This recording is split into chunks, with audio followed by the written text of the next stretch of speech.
मित्रों, राम राम। मेरा भारत मेरी बात चैनल पर आपका स्वागत।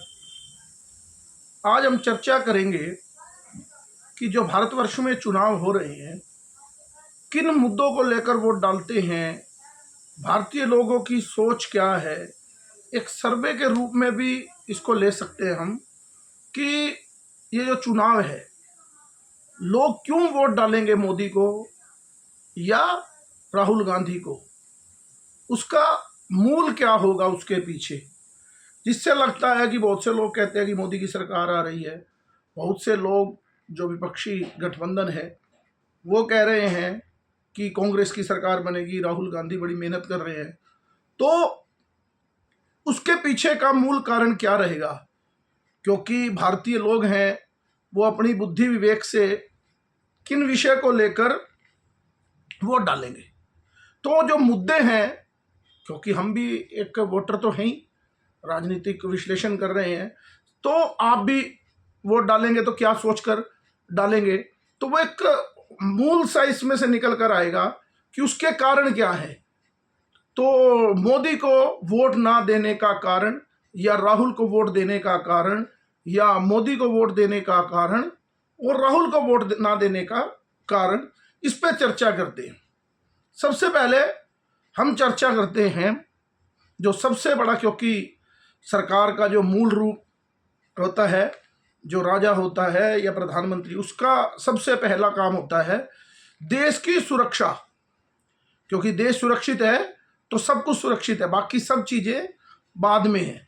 सबसे पहला विषय होता है कि हमारा देश सुरक्षित रहे, इस पे बाहरी नज़र ना रहे। तो आप बताएंगे, खुद से ही सोचेंगे भी कि आज से पहले यानी कि 10 वर्ष पहले से कितना विदेशी आक्रमण आतंकवादियों द्वारा पाकिस्तान, चाइना से कितनी जमीन भारत की दे दी गई चाइना को, पीओके। जबकि 1948 में जब कबायली युद्ध हुआ तो भारत उस युद्ध में जीत गया, लेकिन उसके बाद भी संयुक्त राष्ट्र में मामला चला गया।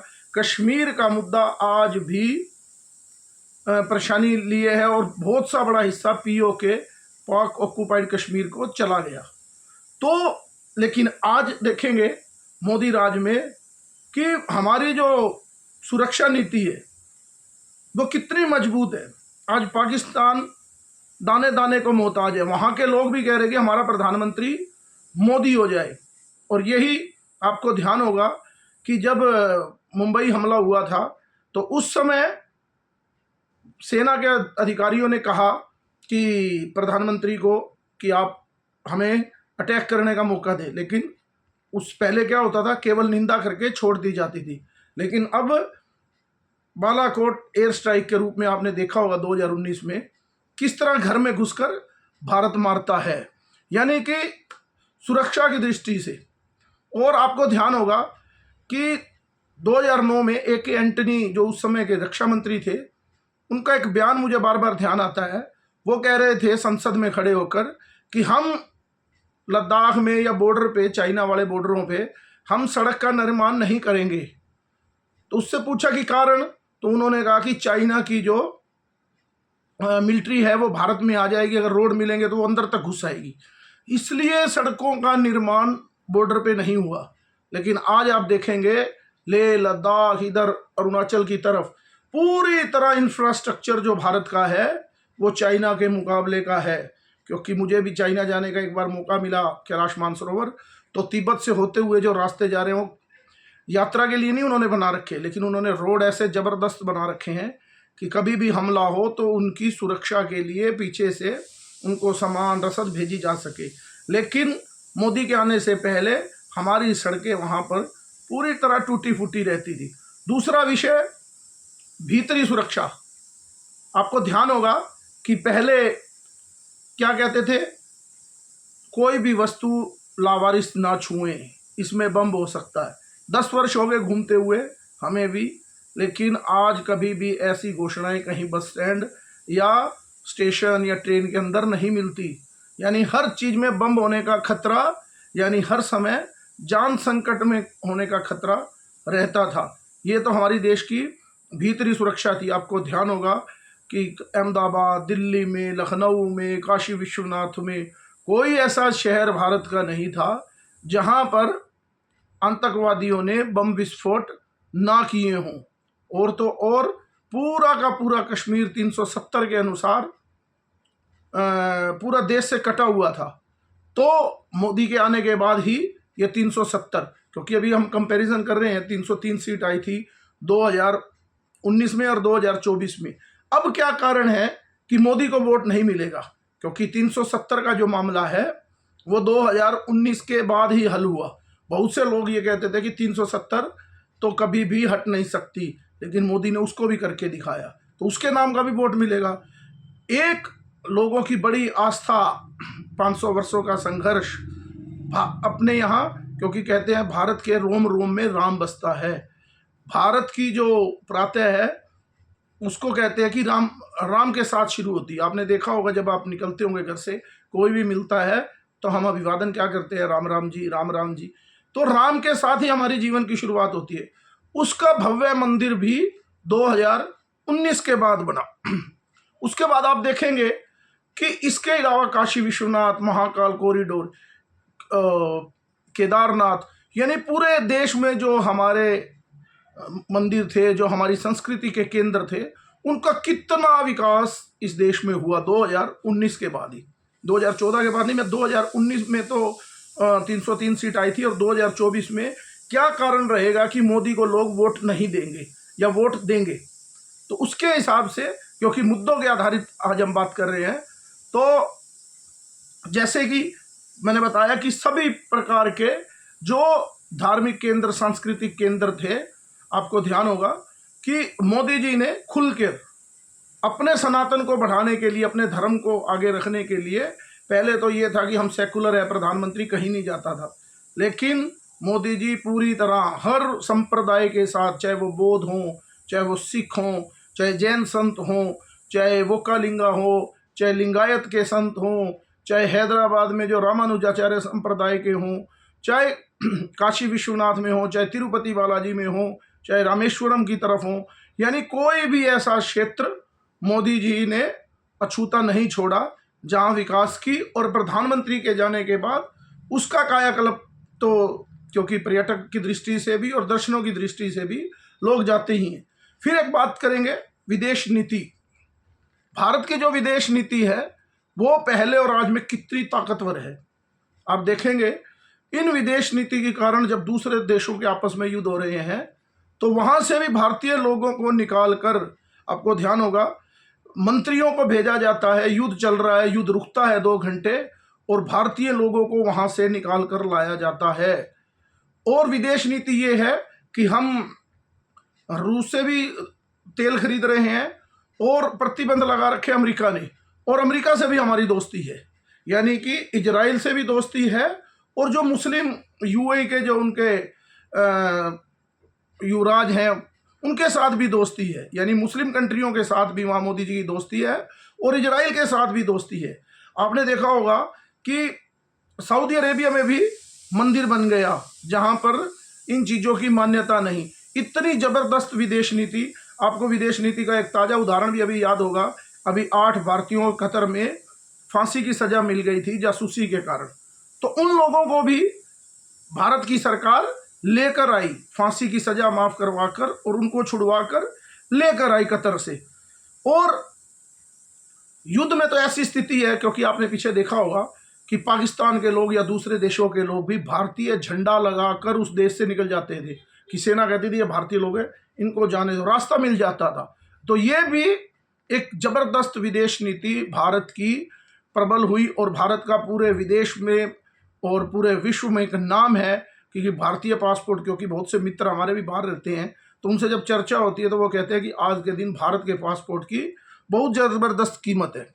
आपने देखा होगा जिस भी एरिया में आप जाएंगे, कल भी मैंने एक चर्चा की थी कि रोड का इंफ्रास्ट्रक्चर, यानी कि हाईवे, एक्सप्रेस वे, कोई ऐसा शहर नहीं जिससे 10, 15, 20 किलोमीटर की दूरी पे एक एक्सप्रेस वे, 2, 5, 7, मुझे ध्यान है अपने शहर से, हमने कभी कल्पना भी नहीं की थी कि हमारे यहाँ से भी कोई हाईवे और एक्सप्रेस वे जाएंगे।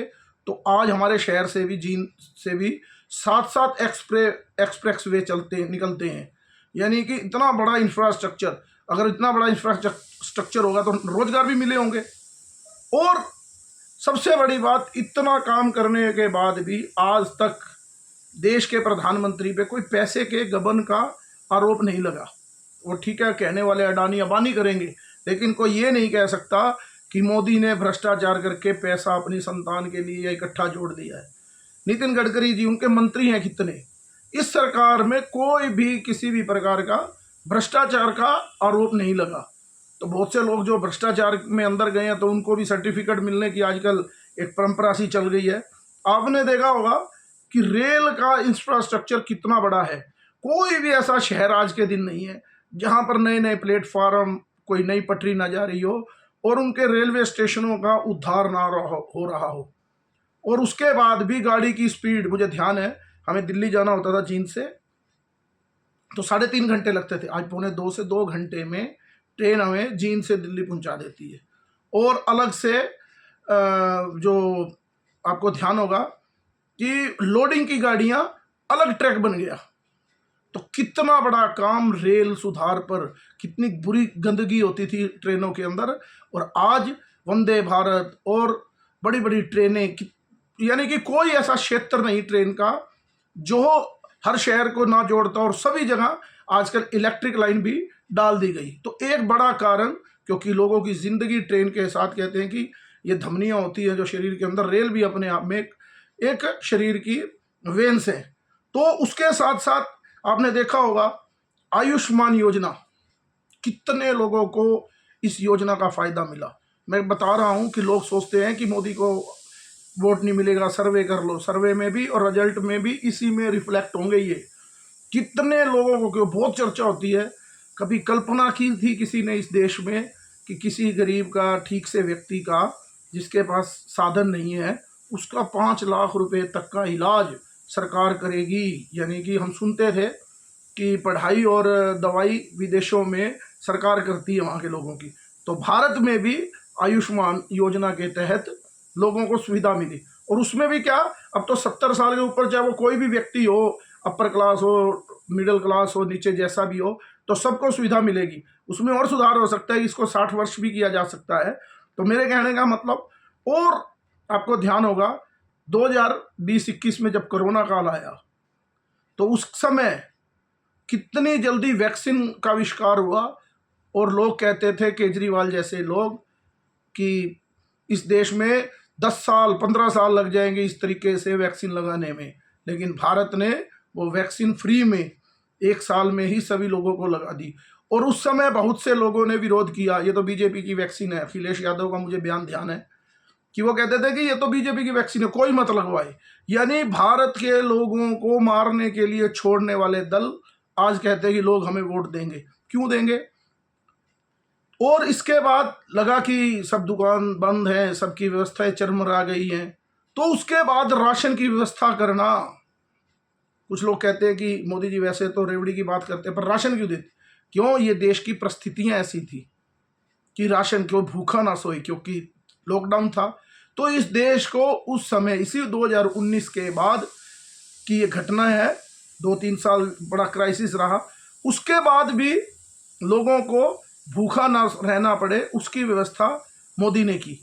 और फिर उस व्यवस्था के साथ साथ एक ऐसी व्यवस्था भी की मोदी ने कि जो लोग अपने स्थान पर रह गए थे, तो अब गरीबी है, तो एक और योजना मोदी ने 2019 में शुरू की, प्रधानमंत्री आवास योजना। उससे भी पहले थी, लेकिन उसके बाद उसमें तेजी आई।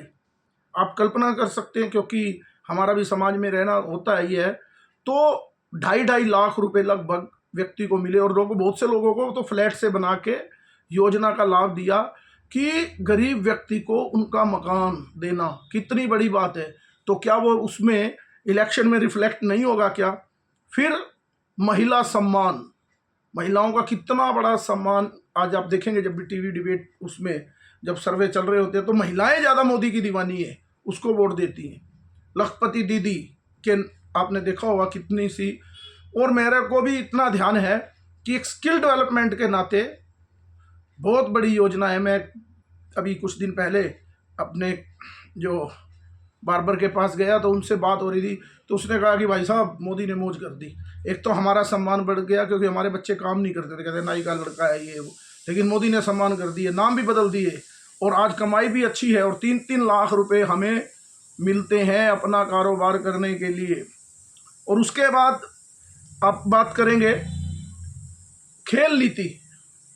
आज देखेंगे कि देश का प्रधानमंत्री हर खिलाड़ी से खुद मिलता है, कितना नज़दीकी रखता है, और तो और जो लोग मोबाइल गेम भी खेलते हैं उनके साथ भी टचिंग करने का काम युवा के साथ। यानी हर व्यक्ति को ऐसा लगता है कि मेरा प्रधानमंत्री मेरे साथ खड़ा है। आपको ध्यान होगा जब वैज्ञानिक का विषय आया, ऊपर जब पहला चंद्रयान फेल हुआ, ऊपर वो सही ढंग से नहीं उतर पाया, तो वहाँ पर उस समय के सीवन नाम के जो अपने वैज्ञानिक थे वो बड़े उदास थे, लेकिन मोदी जी ने खुद जाकर वहाँ उनको सांत्वना दी, और आज चंद्र के दक्षिण ध्रुव पर हम लोग पहुँच गए हैं, विश्व का पहला देश। आप कल्पना करेंगे कि स्पेस के मामले में भी कितना बड़ा काम इस देश में हुआ है। 5G इंटरनेट के मामले में, हम आजकल सोशल मीडिया का ज़माना है, इंटरनेट का ज़माना है, तो कितना आसान काम हुआ है।